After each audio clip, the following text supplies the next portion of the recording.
नमस्कार प्यारे साथियों, हमारे मोटिवेशनल आरके ब्लॉग्स चैनल में आप सभी का बहुत बहुत स्वागत है। आज का टॉपिक है प्यारे सज्जनों कि होनी को कोई टाल नहीं सकता। ये सत्य बात है। बहुत समय पहले की बात है। एक ब्राह्मण था, वो अपने प्रिय मित्र से मिलने के लिए जा रहा था कि रास्ते में उसे एक मोटा सा काला सा आदमी लंबा चौड़ा मिला। वह साथ में चलने लगा तो पंडित सोचा चलो एक सेवा ले दो। फिर पंडित थोड़ी देर के बाद उसका नाम पूछता है कि भाई आपका नाम क्या है। तो वो आदमी बताता है मेरा नाम महाकाल है। पंडित को उसका नाम सुन के थोड़ा आश्चर्य तो हुआ, लेकिन वो और ज्यादा पूछना उचित नहीं समझा।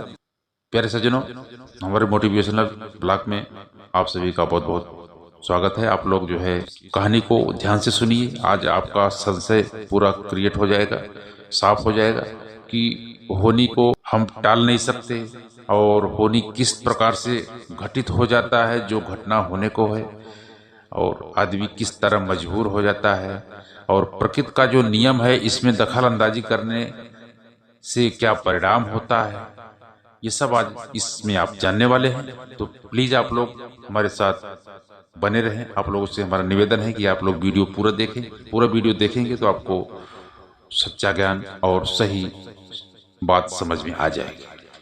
तो पंडित चलता रहा रास्ते में मस्ती में। फिर कुछ दूर जाने के बाद एक गांव आया। महाकाल बोला पंडित जी आप चलिए, थोड़ा मुझे गांव में एक काम है, एक आदमी को संदेश देकर मैं आता हूं। पंडित जी बोले ठीक है जाओ। फिर पंडित अपने मस्ती में चले जा रहे थे।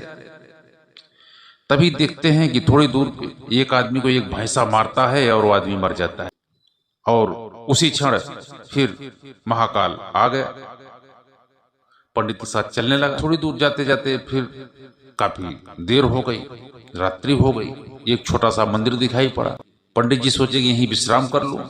फिर काफी थक गया हूं चलते चलते, तो सुबह फिर से अपना प्रस्थान करेंगे, आगे की रास्ता तय करेंगे, यहीं भोजन पानी अपना कर लेंगे। तो जो अपना घर से लेके चले थे अपना खाने के लिए, वहीं बोले कि यहीं पर मंदिर पे रुकता हूं। तो आदमी बोला कि महाकाल कि पंडित जी आप यहाँ रुकिए और भोजन करिए अपना, और मुझे गांव में थोड़ा काम, मैं भी किसी को थोड़ा कुछ सामान है उसका दे के मैं आता हूँ, आने के बाद मैं भोजन कर लूंगा, आप भोजन कीजिए। इतना कह के वह चला गया। तभी देखते हैं पंडित जी की उस गांव में तेज धुआं उठ रहा है और पूरा गांव धू धू करके जलने लगा, आग लग गई है गांव में। ये पंडित महाराज को थोड़ा सा शक हुआ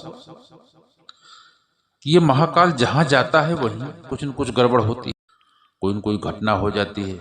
जैसे ही वहां आग लगी और पूरा ये हुआ कोई वहां मर गया है।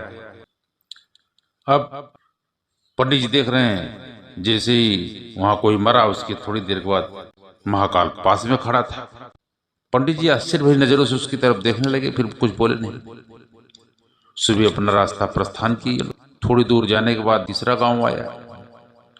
तीसरा गांव पड़ा तो वहां पे जो महाकाल था बोला महाराज आप चलिए, मुझे थोड़ा काम है, अभी मैं आता हूं।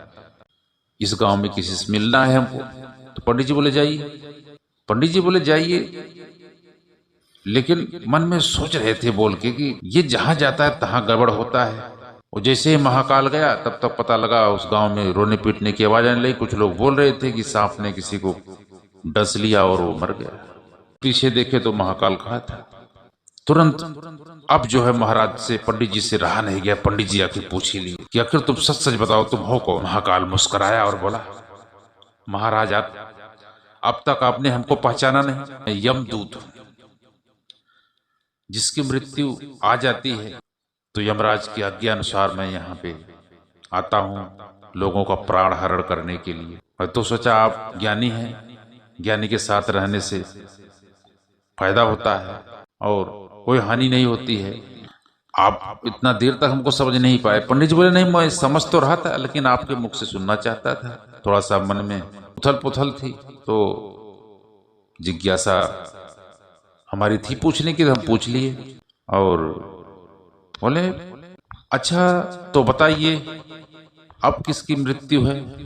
बोले अभी जो मृत्यु है वो तुम्हारे मित्र की है जिससे तुम मिलने जा रहे हो। महाराज का माथा ठनका, चिंता हुई, ये क्या बात कर रहा है, मेरे मित्र की मृत्यु, उस जिससे मैं बहुत प्यार करता हूँ, जिससे मेरा बहुत प्रेम है, आज उससे मैं मिलने जा रहा हूँ, मेरा बचपन का मित्र है वो।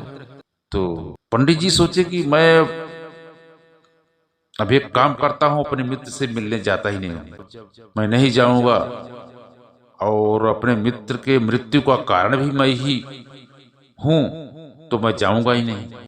ये सोच ही रहे थे कि महाकाल तत्क्षण बोल पड़ा, बोला कि महाराज आप पीछे क्यों लौट रहे हैं, आपके नहीं जाने से तुम्हारा मित्र बच नहीं जाएगा, तुम जो सोच रहे हो कुछ नहीं होगा, तुम्हारा दोस्त मरेगा और तुम्हारे कारण ही मरेगा, उसका कारण भी तुम ही बनोगे, और आज ही अभी होने वाला है वो घटना, घटित होने। पंडित जी का पूरा संशय मिट गया कि अब तो पक्का हो गया कि ये यमदूत ही है, क्योंकि किसी की मन की बात जान लेना, कि पूरा भविष्य बता देना और पूरा देख करके उसका आज कल परसों का सब बताना, ये तो फिर कोई आम आदमी का काम नहीं हो सकता है। पंडित जी को विश्वास हो गया।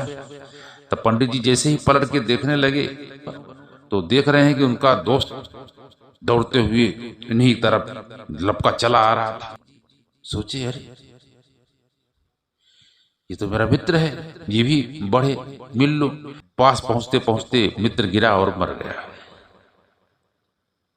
आश्चर्य भरी नजरों से पंडित जी महाकाल की तरफ देखने लगे।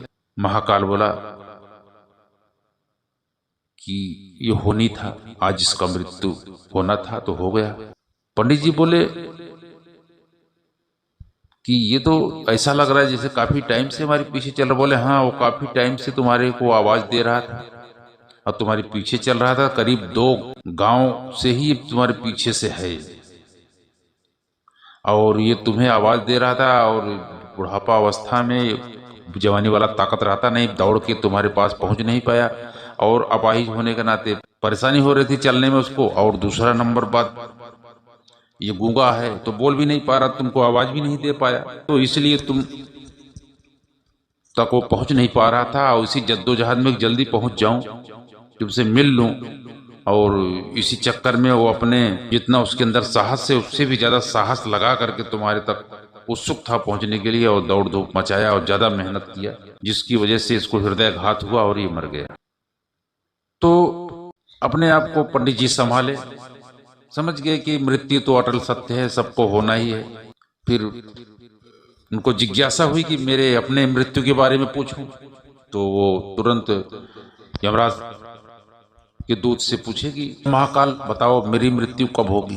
तब महाकाल बोला कि वैसे तो आदमी को अपनी मृत्यु जानना अच्छा नहीं होता, उससे उनको नुकसान ही होता है, दुख ही होता है, मन व्यथित ही होता है, तो जान के कुछ ये नहीं, लेकिन फिर भी तुम ज्ञानी हो, विद्वान हो, तुमने अपने भी दोस्त की मृत्यु को कैसे भी संभाला, और अपने आप को तो कहने मतलब तुम अपने आप को भी संभाल लोगे, तुमको बताता हूं, तुम इतना जिज्ञासु हो रहे हो जो। तो महाकाल बताया कि तुम्हारी मृत्यु 6 महीने के बाद आज ही के दिन दूसरे राज्य में होगी।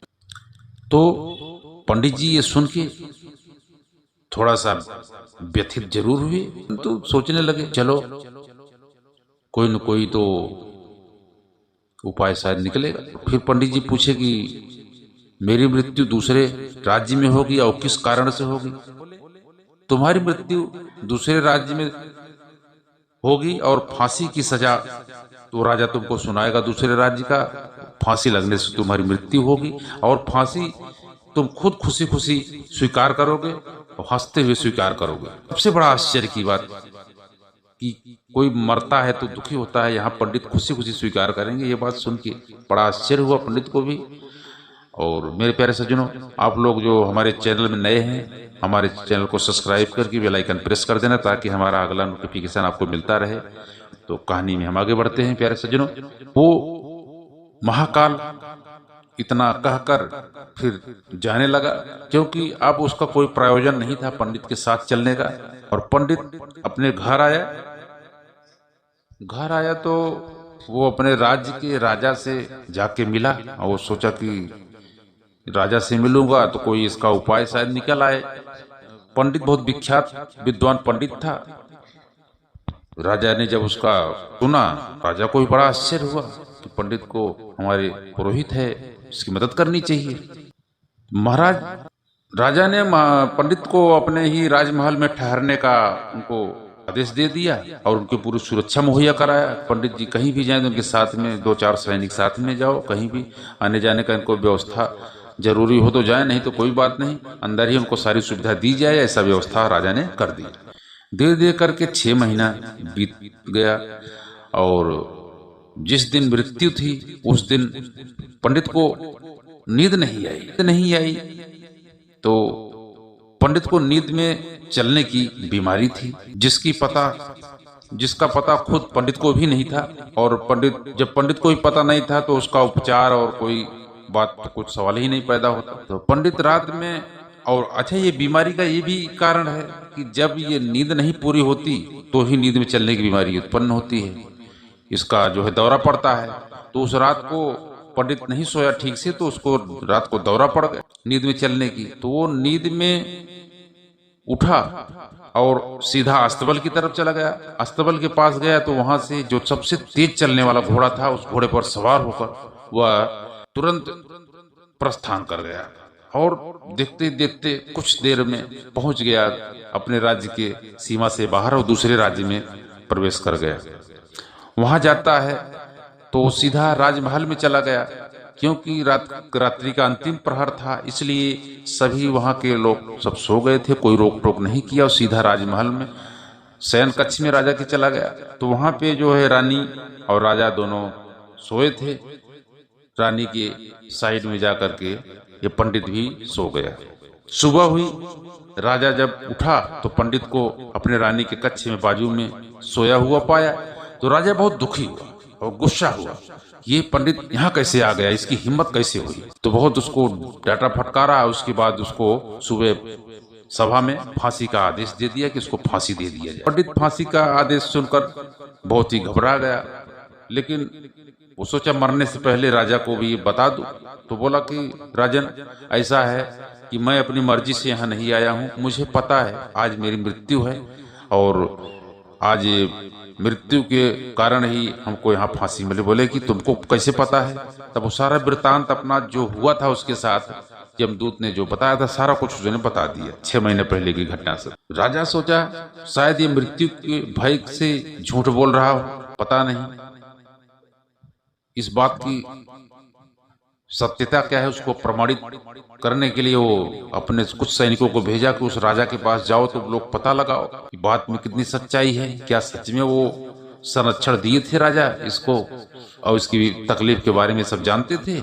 सब सैनिक लोग आए तो पता लगा, ये राजा ने बोला कि हाँ ये सब सत्य बात है और ये कब वहां पहुंच गया हम सबको पता नहीं रात्रि में। तो राजा को बहुत सा मन में हुआ कि पंडित मारा जाएगा बेवजह, परंतु राजाज्ञा का अवहेलना भी तो ठीक नहीं होता। जो आदेश हो गया तो फिर कैसे पलटे, जुबान दे दी। अब सभा बैठी, उसमें चर्चा होने लगी कि क्या किया जाए। तो सभी मंत्रियों ने, सभी विचारकों ने विचार किया कि महाराज फांसी तो अब देना ही पड़ेगा, लेकिन उसना है तो क्या करें, आप एक पतला सूत का जो है धागा से इनको फांसी जो है दे दीजिए और वो फांसी से ये मरेंगे नहीं और इस पंडित की प्राण भी बच जाएंगे और आपकी बात भी रह जाएगी। तो पंडित बच जाएगा। ये सब बात सब सुन के बहुत खुश हुए, पंडित बच जाएगा, चलो कोई बात नहीं। राजा बोले कि हाँ ये तुम लोग सही बोल रहे हो, ऐसा ही हो। तो फांसी की सब विधिवत तैयारियां की जाने लगी जैसा नियम अनुसार होता है। और जो पंडित था हंसी खुशी के साथ में वो भी फांसी चढ़ने के लिए तैयार हो गया। फांसी चढ़ने के लिए तैयार हुआ तो जैसे ही वो बढ़ा आगे और फांसी लगाएगी पतला सूता। लेकिन ये क्या हुआ, जैसे पंडित फांसी पे चढ़ा तो फांसी ने अपना काम कर दिया। पतला सूता था जिसकी कोई ये भी नहीं कर सकता कि उससे आदमी मर सकता है, परंतु वो एक सूता ने गले की नस को काट दिया पंडित, और उसके बाद टूट गई रस्सी। लेकिन अब टूटने से पहले वो अपना काम कर गई थी, इसलिए पंडित का उड़ गए। पंडित नीचे निढाल गिरा, उसकी धड़कनों के साथ में उसके जो है खून के फव्वारे भी निकल रहे थे, क्योंकि नस कट गई थी गले की, और पंडित तड़प तड़प के सबके सामने मर गया और कोई कुछ नहीं कर पाया। तो ये होता है, जो घटित घटना होने वाली है उसका कारण सब कुछ लिख दिया जाता है। वो कब होगा, कैसे होगा, कहाँ होगा, इसमें कोई बदलाव नहीं करता। ये प्रकृति का जो विधान है, यदि इसको आदमी जान जाता है तो भी दुखी हो जाता है।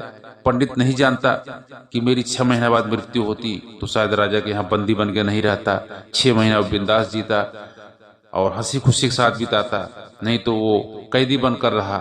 उसके बाद भी जो होना था वो हो गया। तो कुछ चीजें ऐसी होती हैं जो अपने बस में नहीं होती प्यारे सज्जनों, उसके ऊपर विचार नहीं करना चाहिए आदमी को, और अच्छे से अपना जीवन जीना चाहिए, हंसी खुशी जितना पल मिला हो। जिंदगी कितनी लंबी मिली है उसकी कोई महत्व नहीं है, परंतु कितना आप सार्थक और कितना सही तरीके से हंसी खुशी बिताए वो बहुत मायने रखता है। तो जो होनी है वो होके रहता है। मेरे प्यारे सज्जनों, आज का मोटिवेशन का ये ज्ञान शायद आप लोगों को बहुत अच्छा लगा होगा। अगर आपको अच्छा लगा तो हमारे चैनल को लाइक करके सब्सक्राइब करके बेल आइकन प्रेस कर देना, ताकि हमारा अगला नोटिफिकेशन आपको हमेशा मिलता रहे। प्यारे दोस्तों, तो अभी का वीडियो यहीं पे हम रखते हैं। जय श्री राम, जय श्री कृष्ण।